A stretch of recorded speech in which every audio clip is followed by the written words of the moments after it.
Bismillahirrahmanirrahim. Assalamualaikum warahmatullahi wabarakatuh. Innal hamdalillah nahmaduhu wa nasta'inuhu wa a'udzubika min syururi anfusina wa min sayyiati a'malina. Man yahdihillahu fala mudilla lahu wa man yudlil fala hadiya lahu. Asyhadu an la ilaha illallah wa asyhadu anna Muhammadan abduhu wa rasuluh.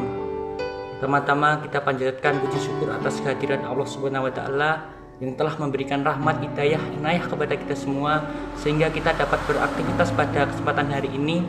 Sholawat serta salam tidak lupa kita panjatkan kepada Nabi Agung Muhammad SAW yang akan kita nantikan syafaatnya di hari akhir nanti.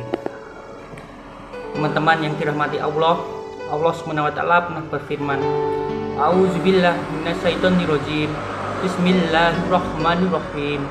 Ya ayyuhalladzina amanu istainu bisabri wassalah innallaha ma'as-sabirin. Wahai orang-orang yang beriman, mintalah pertolongan dengan sabar dan sholat, bahwa sesungguhnya Allah bersama orang-orang dengan sabar. Kita sering mendengar ayat ini disampaikan oleh para ulama, para dai, para ustadz tentang bahwa salah satu di antara cara menjemput pertolongan Allah itu adalah dengan cara melakukan ibadah sholat. Pertanyaannya adalah, sholat yang seperti apakah yang dapat menjemput pertolongan Allah pada kehidupan kita saat kita sedang mengalami ujian yang berat? Banyak orang bilang, saya sudah sholat, tapi kok kehidupan saya begini-begini saja. Saya sudah sholat, tapi kok musibah saya terus datang berturut-turut. Sehingga teman-teman yang dirahmati Allah, kita perlu belajar sholat yang seperti apa yang akan menjemput pertolongan Allah Subhanahu wa taala. Mari kita renungkan sebuah kisah yang pernah disampaikan oleh sahabat Nabi Anas bin Malik radhiyallahu anhu, bahwa dahulu di masa Nabi ada seorang laki-laki di kota Madinah yang melakukan perjalanan di antara Syam dan Madinah untuk berdagang. Di tengah perjalanan, laki-laki tersebut dirampok. Dia diberhentikan oleh seorang perampok dan hartanya diambil. Kemudian setelah itu menghunuskan pedang kepada pedagang tersebut. Pedagang ini mengatakan, "Wahai fulan, kau menginginkan hartaku, ambillah, tapi kau biarkan aku menjemput perjalananku." Perampok ini mengatakan, "Biarpun harta itu sudah menjadi milikku, sekarang aku menginginkan akan membunuhmu." Merasa tidak ada pilihan, pedagang ini mengatakan, "Wahai fulan, jika engkau ingin menyakitiku, ingin membunuhku, maka lakukanlah. Tapi izinkanlah aku untuk sholat 2 rakaat terlebih dahulu." Lalu perampok mengatakan, "Ya sudah, sholatlah, aku akan beri kamu waktu sebentar." Maka pedagang ini pun mendirikan sholat dengan khusyuk di dalam hati. Dan setelah membaca surah Al-Fatihah, pedagang ini membaca surat An-Naml ayat 62. Aman yujibu al-muddara ija da'ahu wa kashifu al-su wa ajalukum khulafa ardi ilaihim ma alaihi khalilan ma zakurun. Bukanlah dialah Allah yang memperkenalkan doa yang berada dalam kesulitan, apabila dia berdoa kepadanya dan menghilangkan susahan dan menjadikan kalian sebagai khalifah di muka bumi.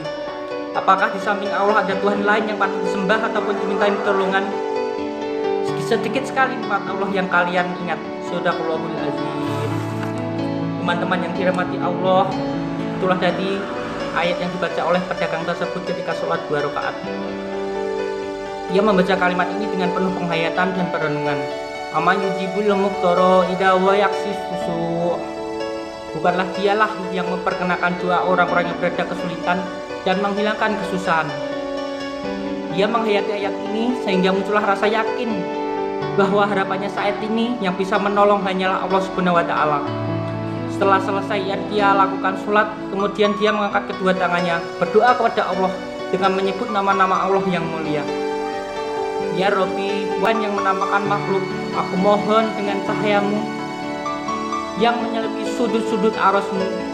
Hamba mohon kepadamu ya Allah, tidak ada Tuhan yang patut disembah kecuali Engkau ya Allah. Wahai Tuhan yang Maha Penolong, tolonglah aku. Tiba-tiba selesai berdoa, muncullah seorang laki-laki dengan pakaian hijau bercahaya dan mengendarai kuda berwarna abu. Dia mengeluarkan pedang dan membunuh perampok tersebut. Kemudian pedagang itu bertanya kepada tuan tersebut, "Tuan, siapakah engkau?" Lalu pengendara kuda itu menjawab, "Aku adalah malaikat yang turun dari langit ketiga. Ketika kamu berdoa kepada Allah yang pertama, kami para malaikat mendengar suara gerincing di pintu-pintu langit, sehingga para malaikat bertanya, apakah gerangan? Tiba-tiba muncullah doamu yang kedua, sehingga pintu langit terbuka dan cahaya yang sangat benderang. Di doamu yang ketiga, datanglah malaikat Jibril kepada kami, seraya berseru, siapakah yang mau menolong hamba Allah tersebut.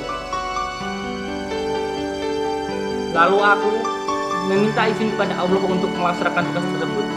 Wahai hamba Allah, ketahuilah, barang siapa yang berdoa yang kau baca tadi dalam kesedihan, penderitaan, dan keadaan sedang susah, maka Allah melepaskannya dari kesedihan dan akan menolongnya." Teman-teman yang dirahmati Allah, itulah salah satu kisah tentang keajaiban sholat seorang pedagang yang dengan sholat itu Allah mendatangkan pertolongan yang luar biasa dalam masalahnya. Pertanyaannya adalah, rahasia apa di sholat tersebut sehingga Allah menolongnya? Salah satu rahasia dari sholat pedagang tersebut, menurut kata ulama, adalah pedagang itu melaksanakan sholat dengan secara ihsan. Seperti apa kata Nabi, ketika engkau beribadah kepada Allah seolah-olah engkau melihat Allah. Jika engkau tidak bisa melihat Allah, maka yakinlah Allah akan melihatmu. Artinya, ketika kita bisa sholat seolah-olah kita melihat Allah, atau kita yakin bahwa Allah melihat kita, dengan kondisi seperti itu, kita meminta pertolongan kepada Allah dengan penuh keyakinan, itulah sholat yang akan mendatangkan pertolongan Allah. Barakallahu fil Qur'anil azim. Teman-teman yang dirahmati Allah, itulah sedikit cerita tentang bagaimana menyebut cara menyebut pertolongan Allah dengan sholat. Akhir kata dari saya, wassalamualaikum warahmatullahi wabarakatuh.